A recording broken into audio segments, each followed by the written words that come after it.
For Morningstar, I'm Jeremy Glazer. It's Portfolio Makeover Week on Morningstar.com, where our Director of Personal Finance, Benz, takes 5 real-life portfolios and gives them an overhaul. She's joining me today to talk about how to do your own portfolio makeover. Christine, thanks for joining me. Jeremy, it's great to be here. So let's look at some of the steps for doing an overhaul of your portfolio, getting the pieces together. And the first really is just getting all of your ducks in a row and understanding what it is that you own.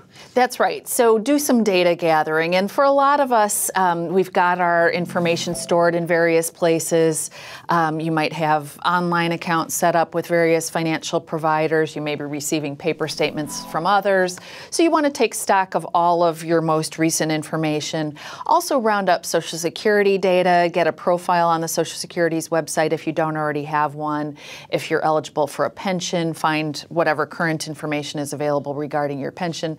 So start by doing some data gathering, bring all those pieces together before you get started so you're not hunting and pecking around as you're going through the process of doing the makeover. The next step is thinking about where you are in terms of your goals, assessing your progress towards those goals. What's the best way to do that? Yeah, I think you want to think of this as sort of a wellness check. So assuming I have 1 or 2 big picture financial goals, for a lot of people that would be a retirement savings program as well as some sort of a college savings program, then you just want to see how you're progressing on your road to those goals. So if you're still in accumulation mode, you sometimes hear that 15% of salary is a good starting point in terms of determining whether you're saving enough. I also like to refer people to Fidelity's benchmarks that it has for how much you should have amassed at various life stages. So you can go on Fidelity's website and find these benchmarks, but I think they're really helpful. So at age 35, for example, Fidelity recommends that people have set aside 2 times worth of their salary, at age 55, 7 times, and then by the time you're getting ready to retire, their recommendation is that you should have 10 times worth of salary set aside. So those are some benchmarks that you can look at if you're in accumulation mode, trying to determine the viability of your savings rate and how much you've been able to save. If you're getting close to retirement, there I think you actually want to start thinking about, well, is a withdrawal rate that I might need from this portfolio in fact sustainable? We've written a lot about this topic over the past several years. The 4% guideline, while not perfect, I think is a reasonable starting point. So see if 4% of your portfolio combined with other certain sources of income that you might have, like Social Security, is enough to provide you with an adequate standard of living in retirement. So those are just some kind of ways to see if you're in the right ballpark in terms of the overall strength and viability of your plan. After making that assessment, the next step is to use a tool like Portfolio X-ray, really to see where all of your assets are. That's right. The key thing you want to check up on is your asset allocation relative to your targets. A lot of people, especially early accumulators, really don't know where to start in terms of setting asset allocation targets. I often recommend target date funds as a way to kind of benchmark, am I in the right ballpark?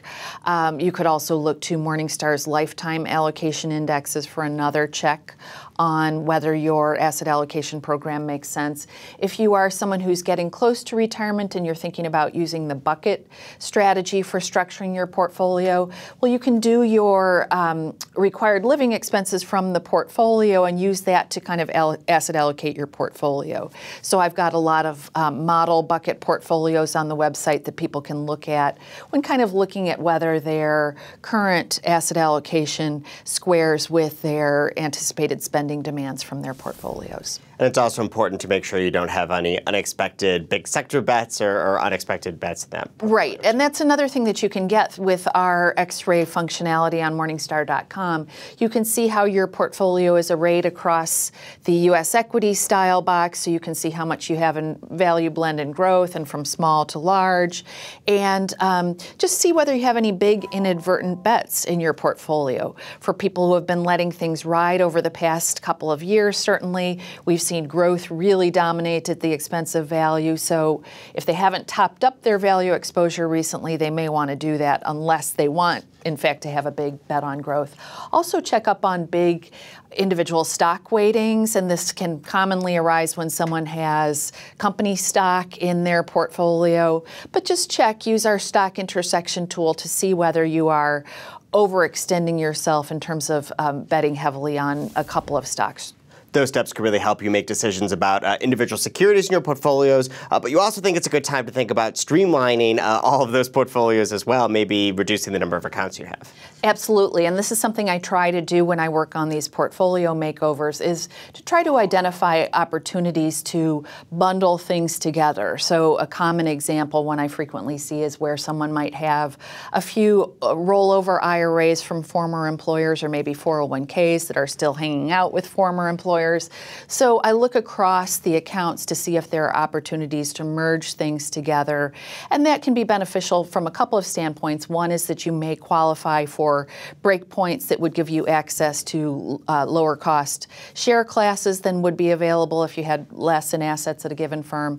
And another big reason to do this is just to simply give yourself fewer moving parts to oversee on an ongoing basis. Finally, the last step is to think about any risk factors and what your plan is to mitigate those. Yeah, I think you want to spend some time thinking about, are there any things that are hanging out there in my plan that are not addressed in any way? So one thing I often talk to portfolio makeover subjects about, especially if they're in their 50s or above, is what is your plan for long-term care needs if they should arise? What are your plans for covering those costs, which, as we've discussed in the past, can be quite large in some cases. So we talk through things like that. Frequently, people have children that they want to make sure are cared for, particularly children with special needs. So just think through, what are the things in my plan that worry me apart from my investments that I want to make sure to address in my financial plan? Think through these things. They won't necessarily be part of your portfolio makeover, but nonetheless they can form the basis for a to-do list of things that you should be working on in the years ahead. Christine, thanks for these tips today. Thank you, Jeremy. For Morningstar, I'm Jeremy Glazer. Thanks for watching.